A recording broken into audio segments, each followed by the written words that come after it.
Hello and welcome into another episode of Unemployed with Mike Schaefer. It is Wednesday, which means Josh Peterson in the house. We're talking college football, all of the stories going on with a sport that never has a slow period. Josh, how are you doing? I am great shape. It is good to talk to you. The weather continues to be nice outside. It's very sunny today. I'm appreciative of the world, and it's not windy, which I think is the most important. Yeah, that is. I'm now looking outside at a tree that's normally like parallel to the ground because there's nothing over where I live that would block the wind. Correct. And there's no movement. And I will say one of the things about now living in Bennington is that there's nothing that stops any of the wind from where I'm at. So Correct. Even when it's allegedly only 15 miles per hour outside, which I don't believe, it feels like it's 25. This is nice. It's a calm day, nice calm day. It would be a great day for me to get out and walk around the neighborhood a little bit, get some. You're going to say play golf. I would love to play golf. I don't have a tee time set up. I don't have. That's just not going to happen. But maybe I'll go collect the kid a little bit early, and we can walk around the neighborhood and enjoy the outdoors. Do it. That's appreciate a great idea. Them? I did not realize before I became a dad, and really before Hudson became more interested in the world around him, how much you value being able to get outside when you have a child who, he can only play with the same amount of toys or in the same space for so often before he's bored out of his mind. And being able to take him to a playground is just like this incredible feeling for him. And then you're just happy because he's not whining about the same thing over and over. So it's a win-win for everybody. So looking forward to that. Before we get real quick, I thought you were going to say, until I realized I had a kid that was, I thought you were going to say interesting, but you said interested in something. I thought you were about to say, Hudson is finally interesting now as a person. So that's a real thing. Like, I would probably not classify myself as a, young baby person. It was great that Hudson was there, and it was kind of cool to see whatever development would come along. But our relationship is much better as he is now capable of talking and doing things and showing interest and everything else. Before, it was just like, all right, you're here, and you're still in the same spot where you would have been left. Now you're crying a little bit more, but nice. It's great. Being a dad is great. Okay, so before we get into football, I want to give you an avenue, let's say 2 minutes, to talk about Nebraska, Purdue, because I won't talk about it with Tim on Thursday, and I will talk about it with Jack on Friday, but apparently he's boycotting the game or so whatever. Weird. It's weird, but it's also kind of fits for him entirely. So as someone who watched the actual game, what were your thoughts? What was your takeaway? Nebraska down by as much as 22. Nebraska led by as much as 4, I want to say. That sounds right. Yeah. For sure wait, I think they only led by 2 points, right? Did they lead by 4 in overtime? I thought they led by 4. And then maybe they didn't. Maybe they only led by 2. Yeah. Anyways, point being, they did not win. They lost, I believe, 80-77. And another great opportunity for a big win kind of slips away from Nebraska basketball. But the comeback kind of also alleviates sort of the people who really, really want to tell you that this isn't a good basketball team. Definitely. I mean, that's really the top line takeaway. It's like, holy crap. It was for a long time. What, a half and another 5 minutes or so. Holy moly. The question that I had in my mind, Schaefer, was like, has they peaked? Which I know people have already been asking over the course of the last couple of weeks anyway.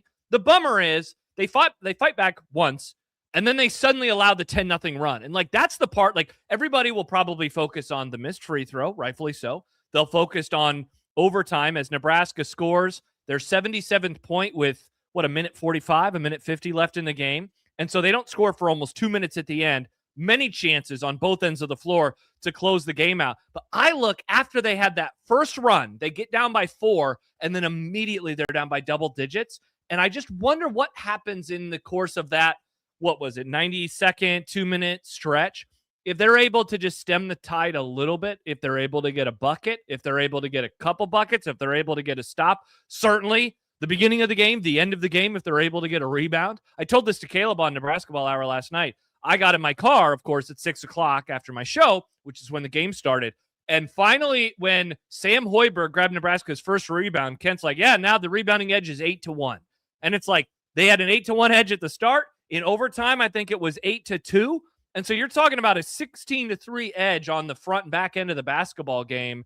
And I think that ended up being a massive difference in a game that was decided by 3. So a bummer. And, Iowa is solid. They are not as good as Purdue, at least in terms of metrics. So in terms of metrics, this was really that last great chance for a win like this in the regular season. And it's a bummer that essentially they've gone 0-3 now in games like that, going all the way back to Michigan a couple weeks ago.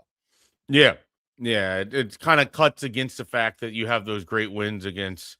Now Wisconsin looks like a massive win, beating them by 30 with what they've been doing to people. Yes. But then you have Illinois and you have Michigan State, and those just feel like they're a world away. And yet at the same time, that's a game last night where it's like, oh, if this thing happens, or if that thing happens, or if this thing, so there's a lot that occurred in that contest. And for me, a lot of it was maybe if you didn't start the first half, the second half, and overtime by giving up multiple 3-pointers and 2 out of those 3, and then a 3 to start overtime. I mean, they were buried on the first possession in every single one of those instances. Yeah. But they started with the ball in the second half and still gave up a 6-0 right off the bat. Yeah. So it's like, first play was a turnover, right? Wasn't it? Barricade lost it out of bounds or whatever it was. And how about the Garcia 2 threes, the Barricade 3, like that all happened right as Nebraska was finally making it somewhat close. That was at the end of the first, I think, right? Correct. It was like they finally, they stemmed the early tide. And I thought that they were playing better. And you thought, okay, can they push this just a little bit closer before the half? The answer was definitively no. And Garcia played 5 minutes, and I think that those were maybe 4 too many. This is where it'd be nice to have, Oogie to have had another big that you could have put in, that you could have had in there. And it's not like he would have grabbed 17 rebounds like he's Oscar Clough or whatever, but could he have gotten 2 and prevented 2 extra possessions or 2 extra shots from Purdue, whatever it is, Well, then there's also this too. They played the last 4 minutes of overtime without Rink Mass on an incredibly soft foul on a day where the officiating was never really a big part of it. They were bad all the way around. They were vintage Big Ten, bad at literally everything they did in every part of that game. So nobody was adversely affected. Everybody was affected. But it's unfortunate that you don't have Rink Mass on a really soft 5th foul. And then one of his fouls in the first half, he's tied up like a pretzel by Clough, and he's the one that gets called for the foul. So just tough all the way around for Nebraska. But I don't leave that game, Josh, thinking like, oh, no, they've been exposed. I just think of it as, man, it would have been really good to get that because you would have basically pushed Purdue out of the top grouping of the Big Ten. You would have cemented yourself as a clear-cut number 2. Yeah, for sure. You're. I think you're pretty much guaranteed a double bye, especially with the other stuff that goes on last night in the conference with Illinois going down to Wisconsin, their second straight loss. I'm with you. You're. I mean, really, this is such a seed conversation now of like, oh no, are they getting pushed out of the Oklahoma City, St. Louis, part of the discussion? And they're not. Like they still have that in front of them. But a win last night would have been really nice. A couple things before we move to football. One is if you look at how many games have they played against real good competition this year? Talking about probably 6 or 7, and they are 4-3 or 3-3, depending on how many games that you've. It just sucks that it's like it's wins and then losses instead of mixing them up a little bit, and so that's a bummer. A silver lining beyond just though that they came back and made the game close. Rink Mass now has performed well for 2 straight games, and so I think any of those concerns about him, I think, are by the wayside, which is really nice because I think of the conversation we were having going into last weekend. It was, oh my gosh, he's been playing poor for a month. Is he going to be able to find himself again? He was able to do that. Price had a horrible first half. He had a stronger second half. So, I mean, it really puts a lot of pressure on the remaining games this season, where they just got to get all these wins now, I just don't think they have any margin of error. A win over Purdue would have allowed for a little bit more margin of error. Yeah. And here's the thing. I don't know that it's a worse thing that there's a little bit more pressure on this either. I mean, they've got to lock in and play better basketball in spurts if they're going to be what they were earlier in the season. Now, there's a world where they're just a 25-6 team, that's how many times would young Mike Schaefer have begged to be a 25-6 team. So some of it is we have to reevaluate continually what our expectations were, what they are now, what they should be. And things are still very, very positive for Nebraska basketball. Go take care of Northwestern, set up another important midweek game against Iowa, and then we can rehab this discussion next Wednesday and see where things are there. All right, let's dive into football. So there's a few things I want to get to before I want to have a larger realignment conversation with you that's kind of spurred by that North Dakota State moving up from the FCS into the Mountain West and all of that. But I want to start with this because I actually think, I don't know if it's been under discussed, but as a person that was a proponent of, you and I live in Nebraska, and a lot of people listening and watching this live in Nebraska, but a lot of people live outside the state. I've been a proponent for gambling for years, and I've wanted online gambling available in Nebraska, largely because I just don't think it's necessary to have to go to the casino to make your bet. What that has resulted in is a lot of online gambling and a lot of online entities that result in gambling, future forecasts in some places. Sports gambling basically propping up the broadcasting industry at this moment. Future markets is another term if you're on Robinhood or whatever. Polymarket, that type of stuff. We have hit the apex of something that I find annoying from a gambling perspective, but not for the reason that the NCAA or seemingly the Big Ten might. The Big Ten asked Charlie Baker and the NCAA to ban prop bets on college athletes. And so there was let's see what this is. This is the Big Ten Conference Student Athlete Issues Commission called for a continued push to limit or outright ban prop bets based on individual college athletes to reduce harassment and protect mental health and game integrity. So what we have here are a lot of people who are making individual prop bets, not winning them, and then flooding the mentions on social media of respective student athletes. And I already don't like prop bets because I don't really find it to be a very interesting conversation. I'm not over here worried about the mental health of these individuals. Come on, Super Cup, get another catch. Yeah. It's more of it's more of the fantasy footballification of watching sports with people is annoying. And two, I don't just enjoy the content. Like listening to someone talk earnestly for 3.5 minutes as Kenneth Walker would have over 62.5 yards rushing in the Super Bowl is not the sort of content that I'm interested in. Sure. But I'm curious what you think about this because it speaks to the kind of the larger picture. As gambling has become more widespread, it has affected things in ways that are both predictable and then also a little bit unpredictable. And we've seen instances in the professional athletics of, Emmanuel Clase, the reliever for the Cleveland Guardians, is likely looking at federal jail time because he's a dipshit, for the lack of a better term. By trying to do things like this or game the outcome in literal games for financial incentive. You have to think that that's already reached a college game to some level, and there's been conversations about point shaving and everything else. I'm just curious where you come down on all of this. I honestly don't know. Like, on one hand, I understand it, at least with the college athlete component of it. On the other, like, from they are amateurs, but are they anymore? 20 years ago, I think I'm probably a little bit more sympathetic to the idea that a jackass is hopping in the mentions of Anthony Calandria and calling him an idiot. But you know what? I went to high school with Niles Paul. I knew Niles Paul in college. Niles Paul had things said to him. I believe he got his car keyed after one of those losses. The Iowa State game? Iowa State game when he fumbled the ball going into the end zone.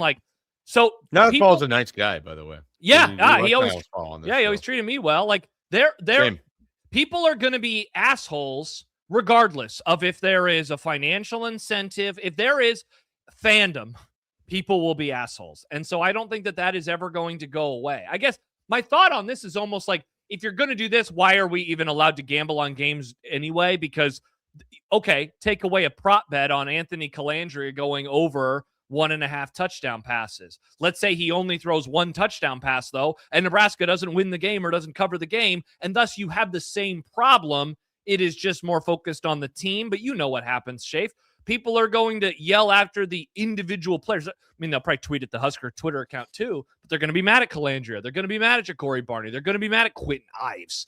They're going to be mad at Matt Rule. They're going to be mad at all those things. The sport is professionalized though, right? Like at the very least, it is a minor league of the NFL, and college basketball is a minor league of the NBA. So I don't know.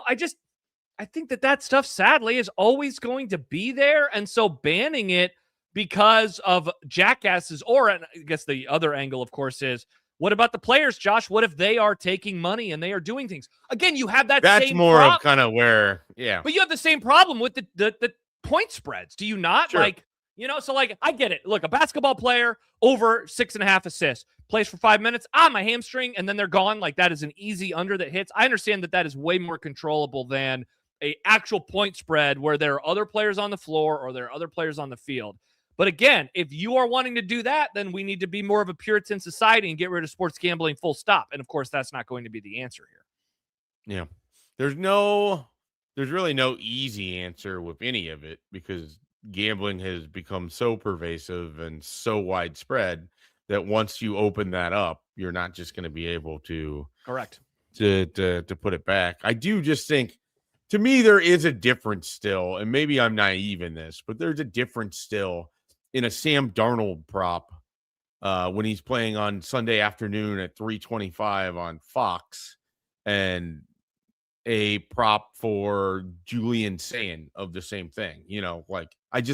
I think there's enough of a difference. Even though Sand's probably making a couple $1 million to be quarterback. Yeah, that's part of it. But he's also not being paid by I guess, in a way. But he is now being paid by the university. It is tricky. It is very tricky. I think now, again, what he's being paid for as a non-employee, though, it's still different. Is it? What's he being paid for compared to Darnold? Well, he's being paid to be the starting quarterback. His name, image, and likeness is technically what he's being paid but for. Not by the university, not the rev share. That's by. Well, yeah, but that's what that isn't. That essentially what that is. No, he's being paid to be their quarterback. That is not NIL. But he's not an employee of the university. See, yeah, I know, but that's stupid. It's like you're not an employee of the they don't want to be club, playing, but we still pay you though. Yeah, well, I'm an independent contractor, and that's kind of what he is. But I still think that I don't know. Again, 10 years ago, 20 years ago, I think it's a different conversation, and I'm probably more sympathetic, and maybe shaped some of this too as I'm older now. Maybe if I'm 20, I have a different perspective on this situation. But they're all getting paid, and that's not me saying you have license now to be a jerk. Like, I don't think anybody should be a jerk to individuals. I would never tweet at Dak Prescott, you threw a pick against the Packers in the playoff game and we lost. I'm mad at you because I'm not a loser. I am in some ways, but at least I'm not a loser in that way. So I never understand the idea of I would never tweet at JJ McCarthy, but I sure will tweet about JJ McCarthy. And that makes us better somehow, unless he searches his name and then he sees your tweet and then he's like, this guy sucks. I guess maybe we're not any better. No, I think we're better. Okay, I good. think it's indirect harassment is way better than direct harassment. Fair. I don't even know if I would call it indirect harassment. Anyways, it's just the other thing about this is, regardless of what the NCAA necessarily wants to do, gaming regulators can make their own decisions on it. Like Missouri already denied a request from the NCAA to eliminate player props. So, it's just going to be difficult. And I just sense that we're headed for more scandals and more things similar to what we've seen in professional sports. And like I said, it's already come out with point shaving with college basketball, with guys from a couple seasons ago. I don't know. I don't know where it all ends. Have I told you my theory? Oh, go ahead. I was going to say, I think, I don't know if I want to put a timeline on it, but let's say in our lifetime, at the very least, sports gambling advertising will go the way of tobacco, and it will be made illegal at some point in time. You told me that before. Yeah, I think that they are going to eliminate that, and that is, I don't know if that's going to solve a whole lot of problems. I think it will solve some problems, and I think that they are very much going to lean into this is bad for you if you don't control it very well. I'm happy. I know you and I don't really bet anymore. I'm in pick'em leagues. And this year, My pick'em at the very end was $24. And so the way I always tell people is like, I got 18 weeks of entertainment picking 6 games a week, and it cost me $24. Like, Yep. I'll take that, right? That's a great use of my time. I enjoy it. I have skin in the game, but I'm also not losing X amount of money. And I'm thankfully, man, I liked betting back in the day. I was never a huge bettor, and I never really won enough. I won more on futures than I did on individual games. And so eventually I was like, I'm just not doing well. I'm going to stop doing this. And I'm happy that I'm able to do that because I know that it's not the case for everybody. Yeah, I mean, I was in a similar boat where probably a 4 or 5 year stretch, bet a lot of different sports. But I mean, I had like NBA bets. I won on one of my better NBA bets was before the Raptors Warriors. I had the Raptors. What did they win in 5 games or 6 games? They won in 6. Yeah. I had the exact of the Raptors winning in 6 games. Ooh. I did the same thing with like the Nationals. So I was like better at that. But I bet individual games, like when I loaded up on Gonzaga versus Baylor, and just wasted a lot of money on that. Now it's very much if I'm like in a casino and there's an opportunity and there's a game coming up, great, we'll do it. But I won't do it otherwise. Like it's basically I have to physically be there, which is why I'm actually appreciative of Nebraska not having mobile gambling now, because it takes it out of my control entirely. Yeah. Yep. You know what you can't bet on anymore, Josh? What's that? The guaranteed, or no, I said this wrong. The above, what is the name of this stupid game? Detroit's bowl game, where it has been several different things. Game Above Sports Bowl will no longer exist. And I don't really care about this game in particular, though I did really watch, I don't know, it was Toledo versus somebody a couple years ago. What the hell? And you're not very entertaining. That's wild. It was a very entertaining game that was just on in the middle of the afternoon, and I had nothing else like going on, so it was just on. Where do you see bowl games going? Because this is now, there's been several bowl games that have closed their doors, so to speak. I don't see it. Yeah, I don't see it being like a thing that communities are just aspiring to do now. I'm fascinated about things like the Rose Bowl, which might lose the Bruins as an occupant. And so that stadium just sits sort of empty, other than the actual Rose Bowl, which is one of the biggest bowl games in the history of the sport, if not the biggest bowl game. And then the college football playoff takes up all of the interest that anybody has anyways. I'm fascinated what you think the future of bowl games are. Well, I think that the lower level ones like this are going to be really hard pressed to survive. I mean, like, I know that the argument has always been they are owned by ESPN, and so they are, like, in a way, free money makers, because what are we doing in December? A lot of us are off work, or we're working from home and we're hanging out with family. Like Stephen Godfrey, I love the way that he has always described it. It's like bowl games are on so you don't have to have uncomfortable conversations with your family members. So it's like, hey, instead of politics, hey, look at this game between 2 teams that we don't care about. Let's watch it. I want more on campus games, of course, in the postseason. I would love it if college football could be like the NFL, where however many rounds we have, only one game is played at a neutral site, and that is the national championship. I think that would be better for fans. I think that it would be better for sport. I think it would be better for television, because there is something very special about watching games that are played in home locales, because the stadiums will be packed and it will be really interesting.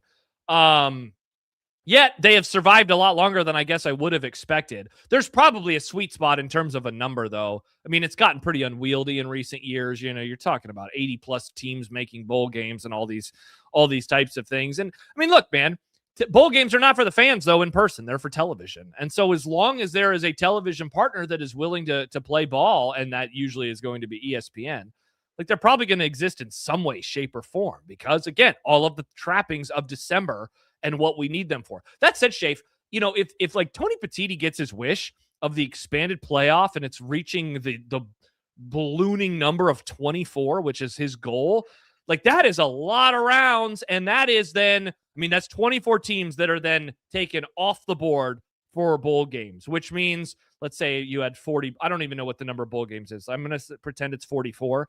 That means that you would have 22 bowl games for the rest of the sport. Like, that's a lot of bowl games for a lot of slop, like for essentially no top 25 teams. Can you imagine that, Shape? Like, that's the thing. You can still watch bowl games. that are top 25 versus top 25 that have nothing to do with the college football playoff. Can't really do that, though, if you have 24 teams, if it ever were to go to that number.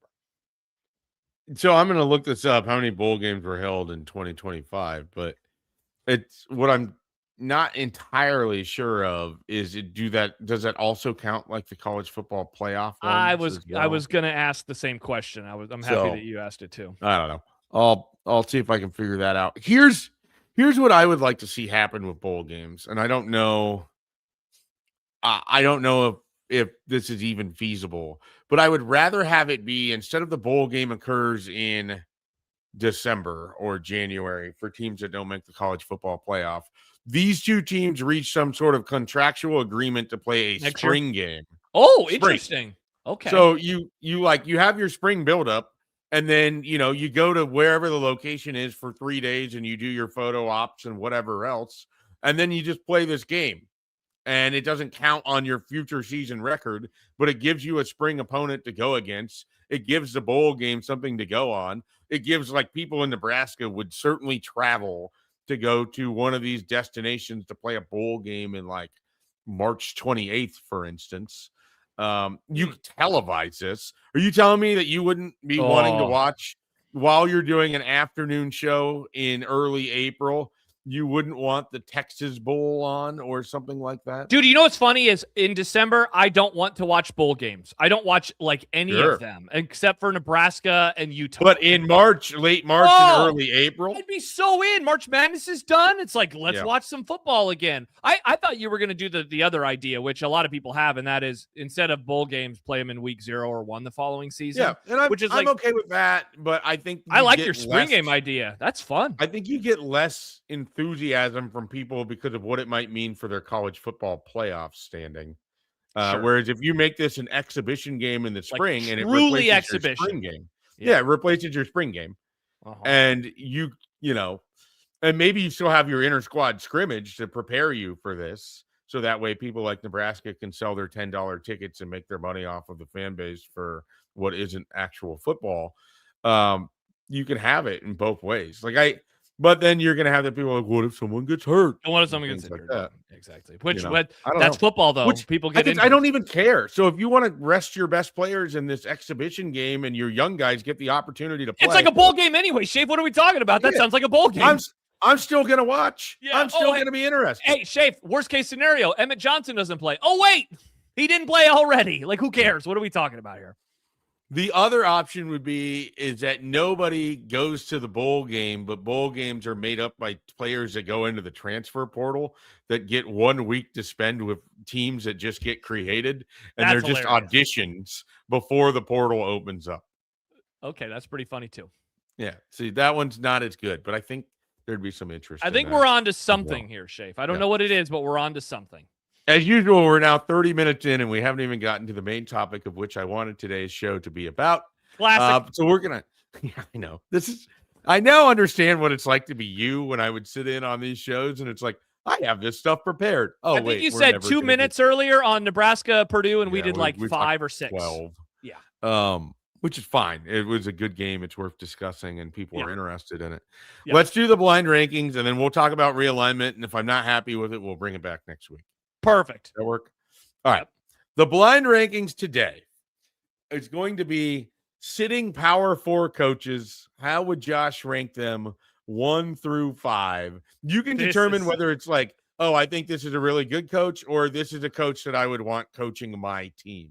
Okay. You can make that determination yourself. I'm just going to go. I'm going to do pure power rankings. Best coach is going to be my angle here. Okay. I would argue there's some interesting names in here. Obviously, I get to control the names that get selected. I'll tell you right now, so you're not sitting around like, oh, is he going to ask it? Is he going to? No, Matt Rule is not one of these 5. Okay. So is there any national championship coaches in here? Guys who have actually won the Natty? None of these coaches have won the national championship. Good. That actually makes it more fun, I think, and a little more. You only asked that so that way I didn't drop Ryan Day on you at any point in time. No, I was worried about Kurt Cignetti, and suddenly I have him at 4. You know, like I feel like a real putz. Yeah, no. So I'm happy that there's no Cignetti. You're not going to Brian Christopherson this. You're fine. No, thank God. All right. We will start with Clark Lee of Vanderbilt. Ooh, God. I mean, Has anyone ever put a coach number 1 to begin this thing, Schaefer? Like Clark Lee. I'm thinking of Well, best. no one's ever been asked about coaches in this manner before. No, I meant has anybody ever started blind rankings putting the first thing number 1? Because everyone's always safe, right? They're like, let me put him at 3, and then I'll have 2 on the front end, 2 on the back end. I'm going to be a tiny bit safe, and I will go 2. But I think you can make the argument, like, if you're just going purely off of best college football coaches right now who have not won a national championship, but then you also do the guys who have certainly overachieved historically, like, that's where Clark Lee gets, like, bonus points because he's winning at Vanderbilt. You know, like, I'm very amazed at all the things that are happening in college football these days that are like, wow, this is really fun and exciting. Clark Lee, like, I probably would enjoy it even more if they weren't like an SEC team that gets, glazed a lot. Look at me trying to hang out with the youths. He's a good coach, though. Like, again, Vanderbilt is good, and they were challenging for a college football playoff, and you could say some of that is pretend because they got SEC bonus points. That's fair. I'm going to put him at number 2, though. He's a really good coach. Obviously, he's a really good coach. Plus, he took a former Mike Schaefer from the recruiting world and brought him in, and people kind of made fun of him, and then that's been good for him. Shout out to Vanderbilt. People made fun of hiring Barton Simmons? Probably some hardos, like, you can't what 5-star in the recruiting rankings, those types of idiots. I mean, Barton Simmons is like one of the smartest football people in the country, full stop. And he's showing it. Like, I don't care what your bona fides are. I'll take a guy who played at Yale at a really high level that is incredibly smart and has been in this business for a long time. That's a guy that I want helping design and build my roster. And he's done a great job. Time. Yeah. Yep. I love Barton Simmons. Maybe I'm going to bring Barton Simmons on this podcast. Great idea. That'd be a hell of a get. I actually hadn't considered it until right now, and I think if I ever need to take a Wednesday off, he can be the Wednesday. Yeah, I like that. Me. Yeah. So you asked the question: has any of these coaches won a national title? Well, this coach lost one in spectacular fashion. Sonny Dykes. Whoa. I was just trying to rack my brain real quick, and I was like, wait a second, Brian Kelly's not coaching anymore, because I was just thinking the coaches that got their asses kicked. Sonny Dykes. I think him being number 3 is fair. Another guy who, I mean, TCU made the national championship. That is very much overachieving in my lifetime. I would not say that he did as good of a job, though, over the course of many years as Gary Patterson did. Gary Patterson built it very well, kind of hemming and hawing there. I feel like 3 is a pretty solid spot for him. I think he's been a good coach, and I think he's like, sadly for him, he's always going to get compared to that season, and so he's never going to be able to recreate that magic. That said, Schaefer, it felt in the moment like, well, this is never going to happen again. A team like TCU making the natty, good luck, bro. And then Indiana won the title, and so maybe Sonny Dykes walked so Curt Cignetti could run. Shout out to you, Sonny Dykes. So when I built this, and obviously I get to control the order and everything else, I was fascinated if you were going to be like, yeah, he's not that good. It's a one-year wonder. I actually kind of wonder, like, could TCU... The Big 12 sort of fascinates me because it's open enough that if you have just a good enough year, you could be in that conversation. Now, we're seeing Texas Tech do that. Joey McGuire's not on this list, but Sonny Dykes is in a really fascinating spot. TCU is in a fascinating spot. I was going to say everybody in that conference is, because they're going to be all judged against Tech and the amount of money they spend. And in theory, TCU should be contending every year in the Big 12. All right, here is your next name. Marcus Freeman also lost a national championship. Damn. All right. I'm going to have to put him at number 1 because putting him at number 4 would be stupid. And then unless you're going to just throw a real haymaker and give me this has been a way better list of coaches than I was expecting. I thought that I'd have a real idiot. Sometimes I like to subvert the expectations. I figured you thought you were going to get a bunch of junk. Duds. Yeah. I thought I really did. I enjoyed the psychology of Jack doing this the other day of like trying to figure out why I do what I do. Because I spend more time thinking about the order than I probably do the actual name. Honestly, it's a great idea. By the way, if anybody has not had a chance to watch it, we did a breakout video of the Lincoln, Nebraska restaurants that Jack misses, and it was very funny to hear him and haw throughout that one. Marcus Freeman, I'm putting him at number 1. Took Notre Dame to the national championship. I'd say this. I've been alive since 1988. So I was born. I got in just as Notre Dame won their last national championship, right? I have always viewed Notre Dame as a real, like, kin in a way to Nebraska, of like blue blood, but is never going to be able to have the success of my dad's generation, let alone my grandpa's generation, right? I'm guessing you and I are probably in the same boat. Marcus Freeman has totally subverted that expectation for me. I believe that Notre Dame can win a national championship in a way that even when Brian Kelly took them to one and took them to another playoff, I guess I did pick them to beat Alabama in 2012, but that's just because I hated Alabama. I believe that Notre Dame is that good of a program. I think that they could have gone on the same run that Miami did in the college football playoff this year. Don't think that they would have beat Indiana. I think they might have if they had the same exact path. I do too. I think they're a really good team. You and I talked about it when you filled in on Sportsmanlike Conduct back in December. Like, they should have gotten in over Bama. Bama should have been the team left out, not Miami or Notre Dame. Marcus Freeman has been a really good coach. He's a really good recruiter. I think he's a tremendous in-game manager, which you can't always say about college football coaches. I feel comfortable with this, that I have him. I can't believe that they have leveled up after Brian Kelly, because Brian Kelly was the best Notre Dame coach, at least since I have been cognizant of college football. I think Marcus Freeman has taken them to even a higher plane. They just got to get better at being consistent across the season. You know, they lost to 2 playoff teams this year, so no harm in that. But, I mean, we all know about the Marshall loss. Even the Stanford lost that one year, and then, of course, they lost to NIU. NIU, yeah, exactly. Yeah. So he's a really good coach, obviously. I feel good at him at number 1. Yeah, you said that about Notre Dame, and it's interesting. The way that I viewed Notre Dame my entire life is that they are a blue blood capable of being one of the best football teams at any given time, even though that has never been true in my entire life. Like, I guess it's true now, but it wasn't for most of it. But I've had such a reverence for this program. It is a program that, like, I think I've told you this in the past. Like, if I could cover any other team in college athletics, it'd probably be like covering Notre Dame football would be very, very high on that list. I've always just had a fascination with everything about them. I really like Marcus Freeman. I was worried about the rumors of him as an NFL option. I want to keep him in college. I like him at Notre Dame. I like when Notre Dame is good. Me too. All of those things. So yeah, Marcus Freeman at 1. So to reset, Marcus Freeman 1, Clark Lee 2, Sonny Dykes 3, David Braun ?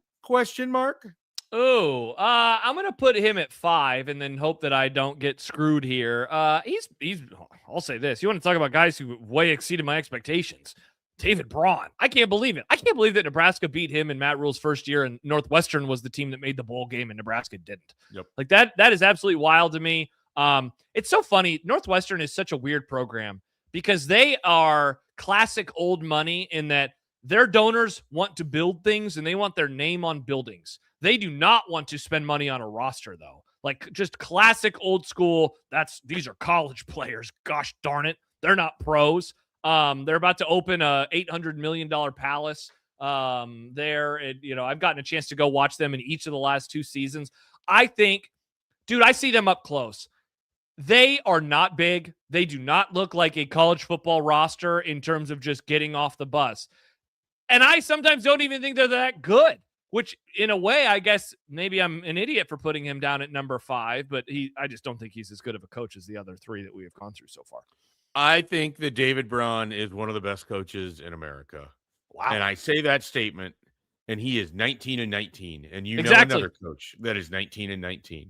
Correct. And yet one of those, I would tell you with a straight face, like I just did about David Braun. I think he's incredible. Like, I would have him on this list. I would have him over Sonny Dykes. Mm-hmm. Now, you wouldn't have had knowing the 5 names, and you'll get the 5th one here in a bit. I don't know if you would agree with that or not. I think he's an excellent coach, and I'm fascinated for when he finally gets tired of Northwestern and someone hires him away. Because what he did with what he sort of inherited, they went 8-5. Dude, wild situation, of course, that year. 8-5, and then 4-8, and now they went 7-6 last year, and they weren't very good. No, I saw them in person. They stunk. They took Michigan to the brink. They played Oregon tougher than I think anyone thought that they would. Way tougher, yes. They gave Nebraska a scare, so they played better football. Now, I don't know if you've looked at Northwestern's schedule for next season. Is it hell? Is it hell scheduled 2026? Just let me go through what their schedule looks like for 2026. Okay. They start with South Dakota State. Ooh, and then tough. They get Colorado, and then they get Indiana, Ugh. and then it's Penn State. Oh no! And then they have Ball State, which is the easiest game on their schedule. And then it's Michigan State, then it's Rutgers, then it's Oregon, then it's Iowa, then it's Ohio State, then it's Minnesota, then it's Illinois. Yikes. That's tough. If David Braun goes 6-6 next year, it's the best coaching job in America. Meanwhile, we're talking about if Nebraska can get to a bowl game, and that schedule is as bit, if not tougher, than what Nebraska. When people talk about Nebraska's schedule, I went and looked at Northwestern's and I'm like, this is worse. And a lot of it's comparable. I mean, they play, like, other than Penn State, they play a lot of the same teams. I mean, they play Indiana, they play Michigan State, they play Rutgers, they play Oregon, they play Iowa, they play Ohio State. They play. But how about the fact that Ohio State, Oregon, and Indiana are all on the road? Like, that is brutal. And so that's the thing, is Nebraska gets a couple of those teams at their house. You're right. Like, this is a tougher schedule because once you get past the top 3 teams in the league, then the next toughest game on Nebraska's schedule, I guess, is Iowa, and that's probably the same for them. It's a Penn State and Minnesota, or what? Maryland and Washington. Yeah. Those are the things that flipped. I would rather have Maryland and Washington. Absolutely. I would too. Wow, that's tough. Yeah. That's interesting. You know, the thing that I'm kind of curious about is Chip Kelly being an OC, because, you know, say what you will about him, and he has certainly had his highs and his lows over the last decade or so. I think he is a really good play caller, and I bet that he's going to take some sick level of satisfaction in getting to coach a bunch of nerds, you know, a bunch of smart kids that got into that school that are they're maybe undersized or a little bit slower, but can pick up a playbook really well. And so I think it's going to be interesting to see how that all works out. And their quarterback for this, Aiden Childs. That's right. The turnover machine himself. Who's not even a turnover machine. Bring that up on Friday with Jack. Last one here for you. Coach number 5 that you will slot in at number 4. I think you'll be okay with it. It worked out. You didn't get caught. Yep. Dave Doran. Oh, man, I wish I had him at number 5. I wish I could put Dave Doran at number 12. I hate that guy. He sucks. He is so overrated. I've never understood the infatuation with him. Every time Nebraska's had a coaching change over the last decade, Dave Doran always comes up on somebody's list, and I get triggered because I think that guy is horrible. That school recruits pretty well, all things considered. They always have guys going into the NFL draft, and they never do anything on the field. No, thank you. Get out of here, Dave Doran. You're garbage. Dave Doran, in his 15 years, has had 10 seasons with 8 or more wins. Is that true? With 8 or more?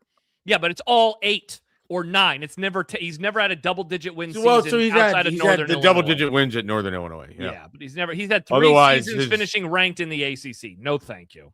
That guy stinks. Yep. His best season was 2021, where they finished 20th overall. Yeah. I'm not a fan. I don't know if you could tell. Not a fan of. I wasn't expecting that much of a reaction. I'm pretty pissed that I don't have him at number 5. Yeah. The thing I'm happy that you didn't do. I was worried after I had Marcus Freeman number 1, and basically 1, 2, 3 were taken up. I was like, if he throws a Dan Lanning at me, I'm really screwed here, because Dan Lanning is definitely not number 4 on this list of coaches. I was trying to gamify who else could be out there. Yeah, James Franklin, of course, could have been out there. You could have thrown a Kalen DeBoer my way. Many good coaches that are still on. You probably didn't notice this, and a lot of times in these games, I shouldn't even give this away. I try to pick one from every conference. Yeah, that's fair. So that always makes it a little bit easier. Like, you would have known that you weren't going to get any more SEC teams once Clark Lee goes out. But that's fair. It is. All right, your final list: Marcus Freeman 1, Clark Lee 2, Sonny Dykes 3, David Braun 5, and Dave Doran 4. Sad. I would obviously flip the 4 and 5. Otherwise, I'm pretty happy with the list. Certainly happy with the 1, 2, 3. Certainly happy with that. Right. Well, it's now 45 minutes in, and you want to talk realignment? I don't know if we have the time, because then it would turn into another 45. I don't think we have the time, so we'll talk about this for 5-6 minutes here. Okay. What are your thoughts on North Dakota State moving up? Like, does that excite you? For the new look Mountain West, which took a beating for the new look Pac-12. There's a part of me that almost wishes those conferences would just combine everything together and then have their own little thing over there. Super conference. Like, you add in South Dakota State, Montana State, Sacramento State, and then all the rest of those teams all just play in its own subdivision of football, I'd be pretty entertained by that. Kind of interesting. So my first reaction when I saw the news was like, wow, really? Like they don't want to be the dominant school anymore. That's pretty wild. I thought that they were like fairly comfortable being at the level that they were. There's no money in it. Yeah, and I've read some stuff on them, and I was listening to a podcast earlier today. Do you know how many people attended their playoff game against Illinois State? Their stadium fits 20,000 people. How many people do you think attended that game? And I'm probably giving away the answer here now. That's going to explain some of this. I don't know, 14,000. Not even 11,000 people went to it. It's basically half. And so apparently up there, the fan base has been kind of bored. It's like, congrats. All they do, all we're doing is winning. All we're doing is winning. They like really love it when they play the Dakota schools, but otherwise, like they don't really get into it. And the charm of the great run that they went on, to kick off this era 15 years ago, they don't really have that. They've won 10 titles in 15 years, 10 natties in 15 years. And I mean, we talked about it on Monday. John Bishop and I did. You make one college football playoff and it's worth it. Just like Omaha, for all of the stuff that came with canceling football and canceling wrestling, once they made the dance in basketball, everything is worth it. And that is probably how this program is viewing it. I'm with you. It's like, it sucks that, like, I think that they're going to be able to go in and have a lot of success early. I don't think they can make the postseason until year 3. So that would be 2020. Now they are suing to try to eliminate that. See, that would be, I mean, that's pretty fascinating because I think that they always punch above their weight class. Right. I think that there will be some difficult things early on, of course, like the depth that you need, just the roster size that you need. I'm super interested in it though. I'm not one of those college football fans that loves FCS football. But as the options dwindle at the end of the year, I will have it on one of the TVs. And so thus I've watched NDSU over the years. I've certainly watched them play Colorado a couple of years and Kansas State over the years. Like they beat Iowa. They beat Iowa. I've watched them play. I'm always impressed by their ability to, with a smaller roster, with smaller players, with slower players, to out execute really good teams. And so I wonder, with a bigger budget and a bigger roster, and you would figure the same level of infrastructure, what that looks like over time. Like I think that that's going to be really interesting to see. Yeah, I just don't.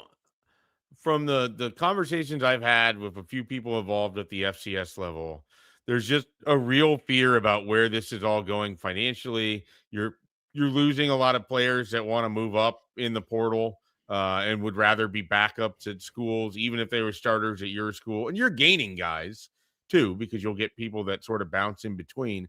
But roster stability is going to be really hard for everybody, but especially the high-end FCS schools. And you just don't get that financial benefit like you used to. I mean, you talked about only 11,000 people were at that game. Part of that is a lot of them are like, there's no reason to spend money unless they're going to be in Frisco. I've got to save money to fly down there, and I'd rather go to the championship game than waste $200 going to this game on a Saturday against a team that they already played in the regular season, since half of the best teams in the FCS play in one conference. Correct. Or used to in the Missouri Valley. So it's a really unique spot. I know from talking with Dan Jackson, the head coach at South Dakota State, like before he took that job, one of the considerations is, what do I think the FCS looks like if I'm the head coach at South Dakota State for a little while? Like, and then are they going to be transitioning? And it's roughly $17 million for North Dakota State to transition up to the Mountain West. It's $12 million to get into the Mountain West. It's $5 million that they have to pay to the NCAA to move up. And so, some schools don't have that money. And yet at the same time, are you better off playing for a shrinking pot and being the king of the FCS, or spending yourself into early debt and hoping to thread the needle and being a really good playoff team, or that the Mountain West gets a lucrative television contract because the quality of the product is good, or whatever else? So it's a fascinating conversation for those schools. Now, North Dakota State has already done it, but the Montanas, the Montana States, the South Dakota State, like Northern Iowa to a smaller degree, like what do you ultimately choose to do?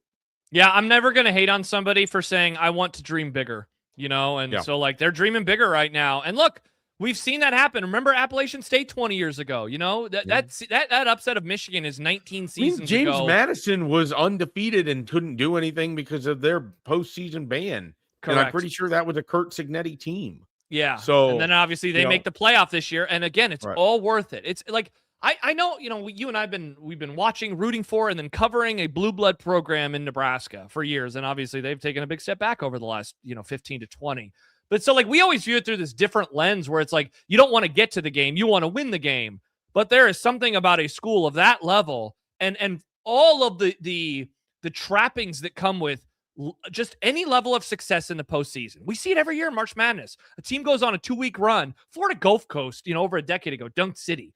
That did so much for everything. It's an advertisement for your university. It's like, wait a second, there's a school with a beach, and North Dakota State doesn't have a beach. But maybe they make it to the playoff, and they will shape. I will watch more of them moving forward because they are at the level of college football that I am a fan of, that I watch on a weekly basis.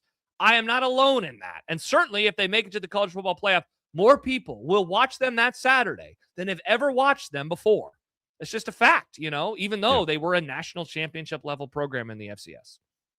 Okay, we will finish with this. What were your 3 favorite anecdotes or things you learned from the Crab Creek Chronicles? Number 1 would be when he describes, and look, the letter is very serious, so I don't want to make light of the letter that he had to read. But don't you think that he should have been able to reproduce and put the letter in the actual book so you got all of it? Yeah, I heard you talk about that with Happer yesterday. You're almost like, I don't believe that this is true.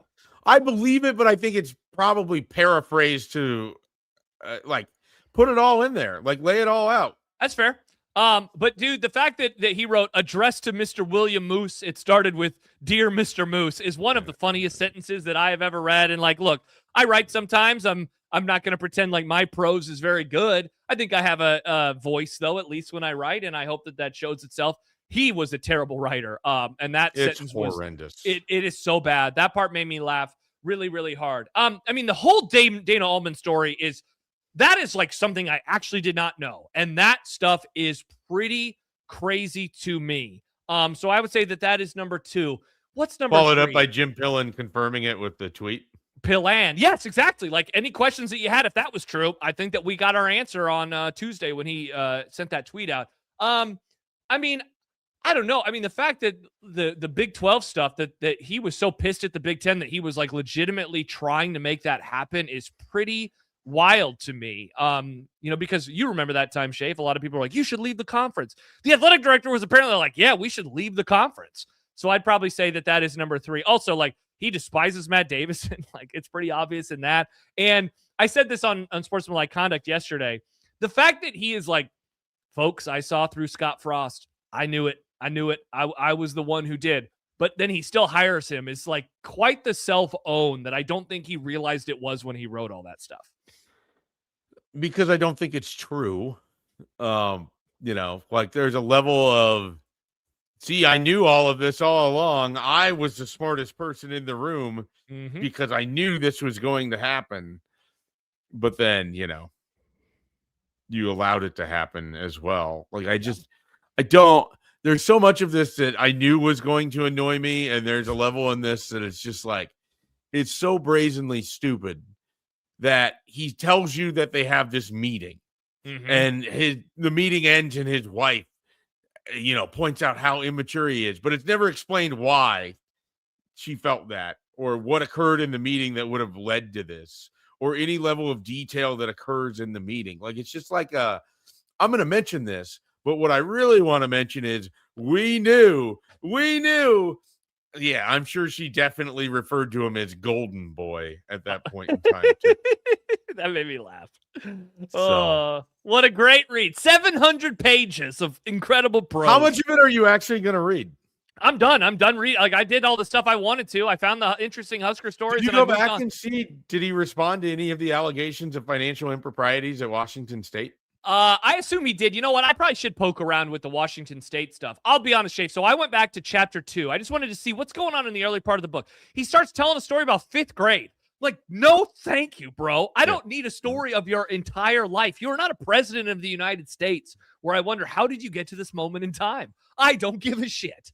I just want to know, what do you thought of Scott Frost? The only people you want to know about what they were doing in 5th grade were presidents of the United States. And I guess Michael Jordan. I was going to say, there's got to be some athletes in there. Yeah, maybe Deion Sanders. I listened to a Ricky Henderson biography last year. I would almost want to know more about his childhood based on what was being explained there.